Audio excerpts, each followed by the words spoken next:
하나님의 때가 되어 바벨론 포로로 끌려간 유다 백성들을 성경의 약속대로 다시 유다 땅으로 돌아오게 하십니다. 이스라엘 백성들이 이방 땅의 문화에 젖어 다시 돌아간다는 사실을 망각하고 있을 때 하나님은 미처 예상하지 못한 방식으로 이방 왕을 통하여 다시 고향으로 돌아가게 하신 것입니다. 오늘 본문인 에스라 2장은 일종의 가계도가 소개되고 있습니다. 그것은 누가 누구를 낳았다는 족보 형태의 가계도가 아닙니다. 포로로 끌려갔던 이스라엘 사람들 중에서 다시 고향 땅인 예루살렘으로 돌아온 사람들의 종족과 계보를 기록하고 있습니다.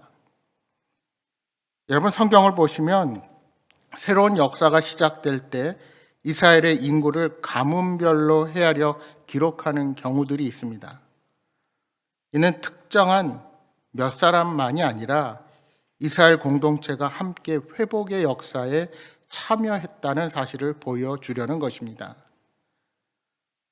그러니까 포로 생활의 긴 어둠의 세월을 마치고 이스라엘을 다시 세워가려는 일에 동참한 이들을 기록하여서 새로운 시작을 알리는 셈입니다. 이들은 70년이 넘는 포로 생활에도 불구하고 하나님의 백성이라는 정체성과 그에 합당한 삶의 방식을 따르고자 한 자들이라 할 수 있습니다. 수십 년 동안 타지에서 털을 잡고 살던 이들이 하나님의 일하심으로 분연히 일어나서 폐허처럼 변해버린 예루살렘 땅을 향하여 가게 된 것입니다.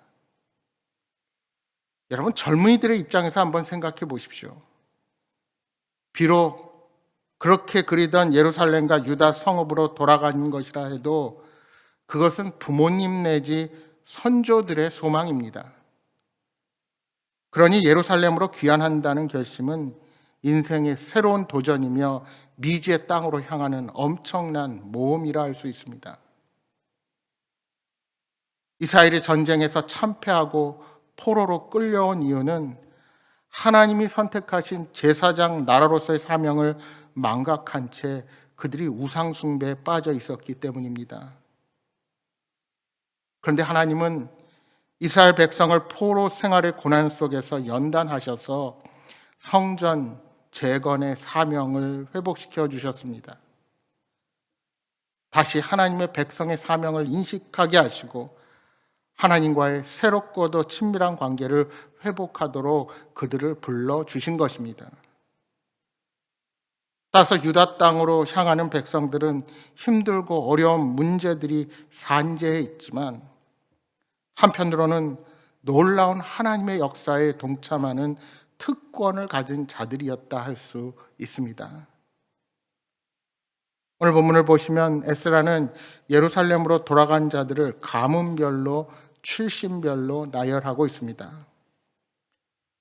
성전과 나라를 재건하는 일에는 남녀노소의 차별도 신분의 차별도 없었습니다. 이스라엘 공동체에 속한 자들은 누구든지 하나님이 이끄시는 이 일에 동참할 수 있었습니다. 하나님은 예배의 각 영역에 필요한 인력을 세심히 챙기시고 어느 누구도 배제하지 않으십니다. 먼저 본문 1, 2절에는 이스라엘 백성을 이끌고 귀국할 지도자 12명이 있습니다.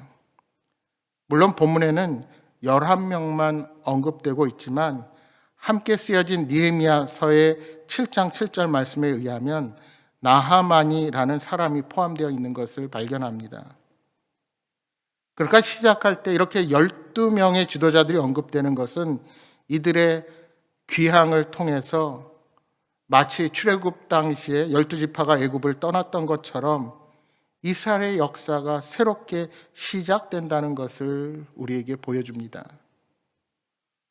다음으로 3절 이하 20절에는 17개 가문별로 구분된 사람들이 총 15,604명이 나옵니다.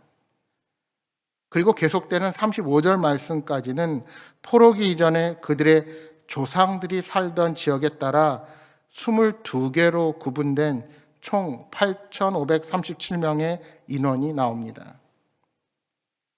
이는 정확하게 가계를 밝힐 수 없어 경작할 땅이 없는 이들도 조상이 살던 곳으로 돌아와서 가문의 맥을 잇도록 한 것입니다. 이들은 새로운 세대를 세워갈 이스라엘 백성들입니다. 이처럼 하나님의 백성이 회복되는 여정은 일부 사회계층에 제한되지 않고 모든 사람이 함께 참여하는 기쁨을 누리는 은혜라 할 수 있습니다. 36절 이하 39절에는 제사장의 수가 제시됩니다. 제사장들은 네 집안을 중심으로 총 4,289명에 달했습니다. 본래 다윗 시기에 지정한 24그룹 중에 네 집안만 유다 땅으로 돌아왔지만 1차 포로에서 귀환한 사람들 중에 10분의 1을 차지할 정도로 많은 인원이었습니다. 이에 비하면 40절이와 42절에 기록되어 있는 레위인의 수는 341명으로 너무 적습니다. 계속해서 58절까지는 성전에서 마기를 하는 일꾼과 솔로몬 신하들의 자손들이 이어지고 있습니다. 이들을 합한 수도 겨우 392명입니다. 따라서 이스라엘이 예배하기 위한 성전 운영에는 턱없이 부족한 숫자였습니다.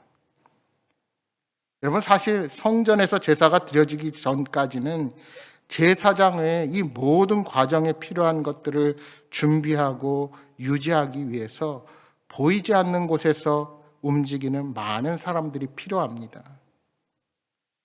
그렇게 생각해 보면 예나 지금이나 교회 공동체 안에서 소홀히 여기기 쉬운 일들을 위해 보이지 않는 곳에서 꾸준히 굳은 일을 감당하는 사람들이 있다는 사실을 발견하게 됩니다. 여러분, 우리 교회도 보이지 않는 곳에서 누가 칭찬하지 않아도 시간 날 때마다 오셔서 교회 안팎을 쓸고 닦고 깨끗이 청소하는 분들이 계십니다. 아이들을 돌봐야 하는 분주한 일상 가운데서도 도서관에 나와서 봉사하는 분들이 계시고, 코로나 상황 가운데 힘들어하는 아이들을 위한 영상을 제작하는 분들도 계십니다. 새벽마다 각 예배마다 차량 봉사로 늘 애쓰시는 분들도 계십니다. 그런데 여러분, 제가 언급한 분만 중요한 것이 아닙니다. 어떤 분들은 자신은 교회를 위해서 하는 것이 아무것도 없다고 생각하시기도 하지만, 사실 우리가 함께 한다는 자체만으로, 한 공동체 안에서 속해 있다는 사실만으로도 모두가 없어서는 안 될 소중한 존재라는 사실을 우리가 잊어서는 안 됩니다.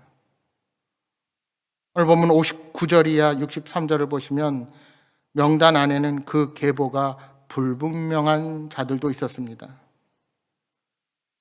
70년이라는 세월 속에서 유다 백성은 바벨론에서도 서로 흩어져서 살았습니다. 게다가 그곳 사람들과 결혼하면서 민족적 순수성에도 문제가 생긴 사람들이 분명 있었을 것입니다. 심지어 자신의 조상을 정확하게 확인할 수 없는 제사장들도 발견됩니다. 그렇지만 이들도 이스라엘을 재건하는 역사에 함께하기를 원했기에 동참할 수 있었습니다. 그래서 지도자들은 우림과 둠밈으로 판별되기 전까지 그들이 제사장 역할을 수행하지 못하게 조치하기도 했습니다. 그러니까 하나님의 역사에 동참하기 원하는 모든 사람들은 검증의 절차를 거쳐 함께하게 되는 것입니다. 뿐만 아닙니다. 예루살렘에 돌아온 이스라엘 회중의 수가 총 42,360명인데 이 숫자는 지금까지 제시한 각 그룹의 수를 더한 것보다 약 12,000명 정도 많습니다. 여기에 남종과 여종, 노래하는 남녀, 각종 짐승도 이 귀양 행렬에 참여했습니다. 이들은 거룩한 하나님의 전을 위한 필요한 예물을 드리고 힘 닿는 대로 재정을 함께 마련했습니다. 결론적으로 공동체 구성원 어느 하나 중요하지 않은 사람이 없었다는 것입니다. 사랑하는 여러분, 하나님 나라는 남자와 여자, 어른과 아이, 재물의 많고 적음에 상관없이 모두가 함께 세워가야 합니다.